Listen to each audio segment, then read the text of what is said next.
Nós temos ladrões aqui especiais, que infelizmente conseguem chegar à presidência da República. O senhor me desculpa estar interrompendo o senhor, porque eu tenho menos tempo. Mas eu tenho a minha fala aqui e eu tenho direito de falar. Então eu estou querendo ficar satisfeita com a minha fala, o senhor está no meu tempo. Então eu estou gostando que o senhor... Então qualquer pessoa, qualquer cidadão brasileiro que entrou dentro dos prédios públicos, o senhor, com o conhecimento jurídico que o senhor está dizendo que é uma pessoa que tem que ser responsabilizada e que estava realmente invadindo e que teria que ser presa. É isso que o senhor está dizendo. De acordo com o que me foi apresentado nos depoimentos dos policiais... Né? Não, eu estou querendo saber, não é de acordo com os policiais. Pessoa, não. Qualquer pessoa, o senhor disse aqui que qualquer pessoa... O senhor me desculpa estar interrompendo o senhor, porque eu tenho menos tempo. Mas eu tenho a minha fala aqui e eu tenho direito de falar. Então eu estou querendo ficar satisfeita com a minha fala, o senhor está no meu tempo. Então eu estou gostando que o senhor...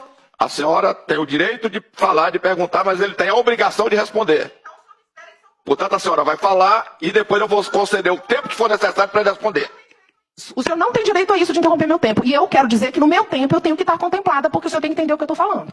Eu estou querendo que o senhor me explique se qualquer pessoa, que seja senhora, que seja jovem, que seja homem, que seja mulher, que seja homossexual, que seja LGBT, qualquer pessoa brasileira que entre dentro de um prédio público, da forma que foi falado que o senhor disse, tem que estar presa. É isso que eu estou perguntando. Simples assim. Naquele contexto, sim. Naquele contexto que me foi apresentado, pessoas que estavam se manifestando e entraram no prédio, sim. Agora, se a senhora quiser me dar um outro exemplo... Não, é naquele contexto. O senhor está me dizendo naquele contexto. Agora, doutor Leonardo, deixa a deputada fazer todas as perguntas que ela quiser no tempo dela e depois eu vou conceder o tempo necessário para a vossa senhoria. É naquele contexto. Naquele contexto, sim. Como então tá, então nós tivemos um invasor que se chama Adriano Machado. Adriano Machado é um depoente que teve na CPI essa semana, que estava portando uma máquina fotográfica, e naquele contexto, como o senhor disse, como delegado, ele tem que estar preso. Ou existem pessoas brasileiras que podem entrar dentro do patrimônio público e não estar presa? Naquele contexto, tem que estar presa. Depende do que for apresentado. Eu não sei como ocorreu a situação. Adriano Machado é aquele senhor... então eu vou mostrar... Eu vou falar para o senhor, porque pena que se eu soubesse que o senhor está falando isso, eu teria trazido o vídeo que eu já apresentei algumas vezes. Adriano Machado é aquela pessoa que foi contratada para fazer um documentário do 8 de janeiro, que existiu sim. Existiu sim. 8 de janeiro existiu. Existiu com invasores. Existiu com pessoas que depredaram. O Adriano Machado é um jornalista da agência Halt, que está lá trabalhando. E aí, o senhor está dizendo que qualquer pessoa que entra num prédio público, ele tem que estar preso. Eu estou ouvindo isso aqui de um delegado. Ou existe pessoa que pode entrar dentro de um prédio público num contexto de invasão e que não pode estar preso? Deputada, agora é relativo, doutor Leonardo? Como eu falei para a senhora, eu avalio a situação. A situação é essa. Aquela situação, aquelas pessoas foram apresentadas no DECOR, e eu colhi o depoimento dos apresentantes, das pessoas que prenderam essas pessoas, né? Essas pessoas que prenderam, esses indivíduos que prenderam essas pessoas, têm fé pública, são policiais, são militares. Né? A avaliação que o delegado de polícia faz naquele momento, ela é de acordo com aqueles elementos. É uma análise primária, né? De acordo com o que nos é apresentado. Né? O que o senhor tá falando. Se o Adriano Machado tivesse sido apresentado junto com aquelas pessoas e os policiais militares e o militar do Exército tivesse me apresentado no mesmo contexto. Surpreendia. Claro, eu não tinha outros elementos. Muito grata pela sua resposta. Eu não tinha outros elementos. Muito grata pela sua resposta. Posteriormente, eu estou satisfeita com essa resposta. Porque eu não tenho muito tempo. Desculpa, doutor Leonardo. Posteriormente, com imagens, naquele momento eu não tinha, com imagens, com extração de dados do telefone celular, essa convicção poderia mudar, mas naquele momento eu acredito, eu tenho que dar credibilidade ao que me é dito. Eu não estava na situação. E ele esteve essa semana como testemunha, inclusive eu quero registrar aqui que ele é um dos invasores. Nenhuma das pessoas que aparecem na filmagem foi registrado a prisão delas, e que eu acho muito importante como delegado, e eu estou dizendo aqui com o senhor, estou num enfrentamento com o senhor, mas eu vejo que o senhor é uma pessoa séria, quero reconhecer isso. E que o senhor, eu vou fazer questão que através do meu gabinete chegue em mãos do senhor o depoimento e o olhar e a cara dessas pessoas. Para que o senhor tome a atitude que é necessária, porque o senhor vai ter a prova. A outra coisa que eu gostaria de falar aqui em relação ao depoimento do Adriano Machado, e para mim é muito importante essa fala do senhor, porque eu fui a requerente junto com esses dois deputados aqui, deputado Daniel de Castro, deputado Thiago Manzoni e deputado Joaquim Roriz, para que esse requerimento fosse aprovado aqui. Porque eu quero dizer que eu sou uma grande defensora da imprensa, a liberdade da imprensa, até de não concordar com o que eu estou falando. Mas nós não podemos dar salvo-conduto para ninguém. E o senhor Adriano Machado esteve lá, contratado, para que ele pudesse fazer um ensaio cinematográfico com esses vândalos. que não estão na cadeia. Nenhum deles está na cadeia. E que nós temos, sim, inocentes úteis, como o senhor disse, senhores e senhoras, que estavam rezando, sim, mas que foram utilizados para que dia 8 de janeiro existisse, porque eu nunca neguei que 8 de janeiro não existisse. É um dia infeliz para todos nós. É o dia que tentaram calar os brasileiros, as brasileiras. Tentaram calar pessoas, como disse aqui o deputado Thiago, senhores e senhoras que amam por esse Brasil e contribuem para o salário do senhor, para o meu salário, para o salário do deputado Chico Vigilante, para os pagadores de impostos. Eu quero registrar e quero aqui dizer, exaltar o trabalho do deputado Arthur Maia, que é o presidente da CPMI.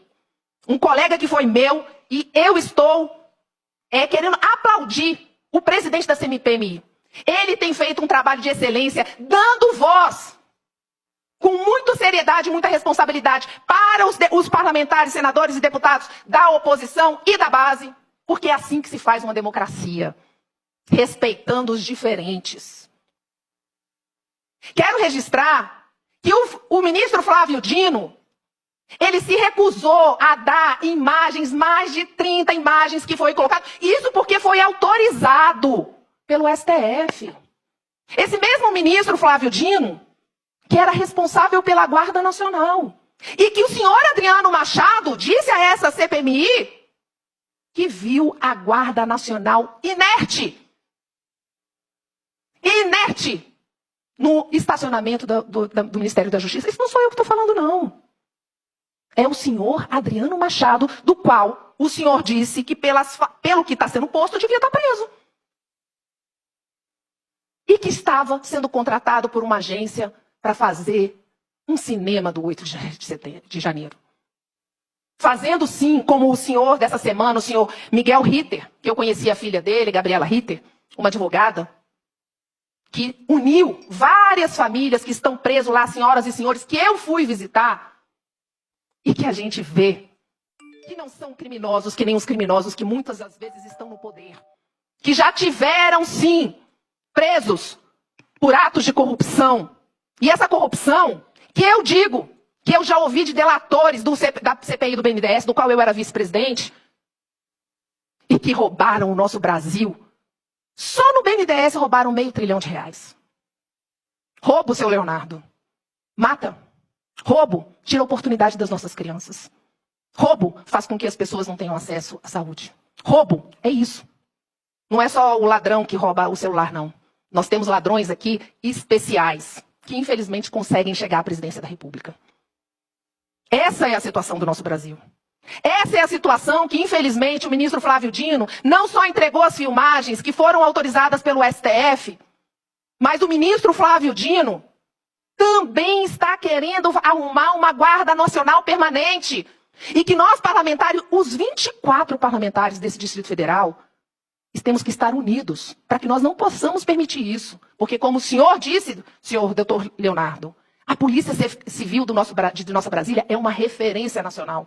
Como o senhor disse, a nossa Polícia Militar é uma referência nacional. E o senhor Flávio Dino está querendo tirar o nosso fundo constitucional para que ele possa justificar essa força nacional. Você não precisa ficar preocupado com o tempo, não. Eu tenho que estar. O meu tempo, eu vou falar o tempo que eu quiser. E como eu quiser e o que eu quiser. Que Deus abençoe o senhor. Que Deus abençoe a sua família. Agora que me abençoe também. E que abençoe a todos nós aqui. Porque esse papel que eu estou fazendo como mulher não é fácil. Não é fácil para mim, não é fácil para minha família. Não é fácil como brasileira. Saber que tem tantas injustiças. Saber que nossas crianças estão abandonadas. Enquanto uns dão uma risadinha. Com pessoas inocentes presas. E quanto um cara que roubou o nosso país está na presidência da República. Que Deus abençoe. Muito grata, presidente.